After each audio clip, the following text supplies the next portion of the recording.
আগামীকাল বিকেলে নবান্ন থেকে আমি এবং সংশ্লিষ্ট দপ্তরের মাননীয় মন্ত্রী সিএস এফএস এবং অন্য আধিকারিকদের উপস্থিতিতে অগ্নিমিত্রা পাল এবং আমি একটি ফর্ম পাবলিশ করব, যেই ফর্ম অন্নপূর্ণা যোজনায় ফিল আপ করতে হবে এবং আমরা কালকেই বিস্তারিত বলবো।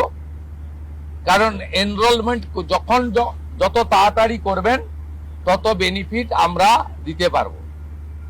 আমাদের অন্নপূর্ণা যোজনার প্রক্রিয়াটা শুরু হয়ে যাবে কাল থেকে। যেমন যেমন ফর্ম ফিল আপ হবে তেমন তেমন ৩,০০০ টাকা ট্রান্সফারও শুরু হয়ে যাবে।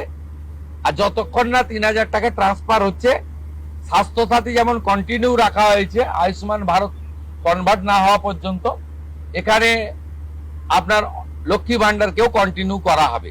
বিস্তারিত কালকে আপনারা জানতে পারবেন। ফর্মের কপিও আপনারা কালকে পাবেন। অফলাইন অনলাইন অবশ্যই থাকবে। শুধু পাবলিকের উপরে ছেড়ে দেওয়া হবে না, বিধায়করা নিজ উদ্যোগে ফর্ম ফিল আপ করাবেন এবং সরকারও বিডিওদের নেতৃত্বে প্রত্যেক বাড়িতে বাড়িতে ফর্ম ফিল আপের জন্য সহযোগিতা করার জন্য লোক পাবেন। এবং মাথায় রাখতে হবে, ভারতীয়রাই কেবলমাত্র এই সুযোগ পাবেন, অভারতীয়রাই সুযোগ পাবেন না।